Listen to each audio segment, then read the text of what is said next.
अस्सलाम वालेकुम दोस्तों, अगर आप भी पाकिस्तानी ड्रामों के दीवाने हैं और चाहते हैं कि ड्रामों से जुड़ी हर नई खबर, दिलचस्प मालूमात और ताज़ा तरीन अपडेट सबसे पहले आप तक पहुंची, तो अभी हमारे यूट्यूब चैनल ड्रामा रिव्यू पीके को सब्सक्राइब कर ले और बेल आइकन को जरूर दबाएं ताकि हमारी हर नई वीडियो का नोटिफिकेशन फौरन आप तक पहुंच सके और आप किसी भी अहम अपडेट से महरूम ना रहे।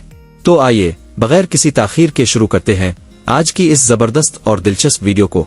आखिर तक हमारे साथ जरूर रहिएगा।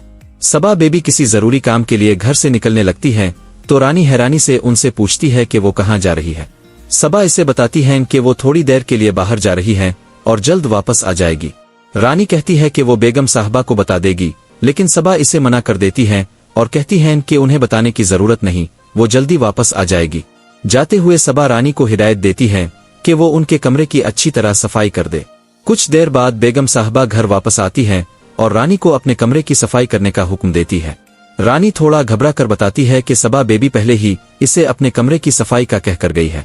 ये सुनकर बेगम साहबा को शक होने लगता है और वो रानी से पूछती हैं कि आखिर सबा कहाँ गई है। रानी पहले तो बात घुमाने की कोशिश करती है, मगर आखिरकार बता देती है कि सबा किसी काम से बाहर गई है, जिस पर बेगम साहबा के दिल में मजीद शुकूक पैदा हो जाते हैं। दूसरी तरफ सबा अपने एक करीबी और हमदर्द अंकल से मिलने जाती है, जहां वो अपनी जिंदगी की मुश्किलात और घर में लगाई गई सख्त पाबंदियों का जिक्र करती है। वो बताती हैं कि घर के हालात ऐसे हो गए हैं कि वो खिलकर सांस भी नहीं ले सकती और हर कदम पर उन्हें रोका टोका जाता है। अंकल उनकी बात बड़े गौर से सुनते हैं और उन्हें तसल्ली देते हुए कहते हैं कि वो उनकी मदद के लिए जरूर कोई रास्ता निकालेंगे। वो सबा को याद दिलाते हैं कि जिस ट्रक के हादसे में इसकी माँ और खावर की जान गई थी, इस ट्रक कंपनी की तरफ से 20 लाख रुपए मुआवजे के तौर पर मिलने की उम्मीद है। उनका ख्याल है कि अगर इस रकम में कुछ मजीद पैसे शामिल कर दिए जाए तो सबा का मसला हल किया जा सकता है और इसकी जिंदगी आसान बनाई जा सकती है।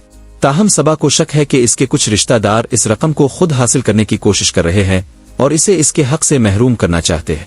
ये सुनकर अंकल को भी शदीद अफसोस होता है और वो वादा करते हैं कि वो इस मामले की पूरी तहकीक करेंगे, क्योंकि ये रकम दरअसल सबा का हक है। इसी दौरान कहानी का दूसरा रुख जफर और जुबैर की गुफ्तगू की सूरत में सामने आता है। दोनों के दरमियान माजी के झगड़ों और तलखियों की वजह से बदएतमादी मौजूद है, मगर इसके बावजूद हालात उन्हें एक दूसरे के करीब आने पर मजबूर कर रहे हैं। जुबैर जफर को फोन करके पुरानी बातों को भुलाने और मिल बैठकर मसले का हल निकालने की बात करता है।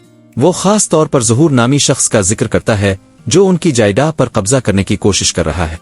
जुबैर का ख्याल है कि अगर वो आपस के इख्तिलाफात खत्म न करे तो ज़हूर उनकी कमजोरी से फायदा उठाकर सब कुछ हथिया सकता है।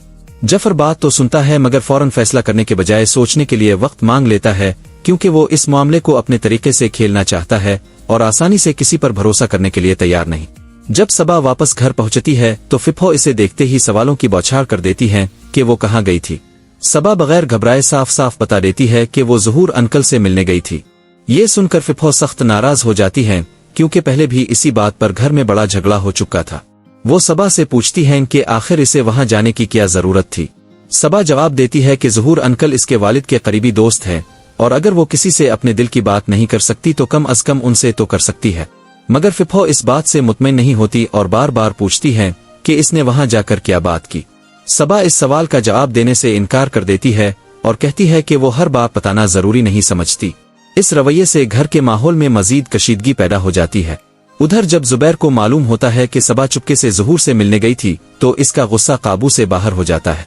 इसे ये शक होने लगता है कि शायद सबा उनके खिलाफ कोई कदम उठाने वाली है, ज़हूर के साथ मिलकर कोई नई चाल चल रही है। वो समिया से कहता है कि अगर उन्होंने वक्त पर हालात को काबू न किया तो सब कुछ हाथ से निकल सकता है। यूं घर के अंदर शुकूक, गुस्से और साजिशों का एक नया सिलसिला शुरू हो जाता है, जिससे सूरत-ए-हाल मजीद पेचीदा और खतरनाक बनती जा रही है।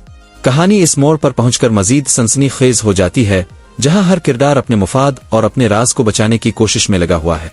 नाज़रीन, आज की वीडियो बस यही तक थी। उम्मीद है आपको हमारी ये वीडियो जरूर पसंद आई होगी। अगर वीडियो अच्छी लगी हो तो इसे लाइक करें और अपने दोस्तों के साथ भी जरूर शेयर करें।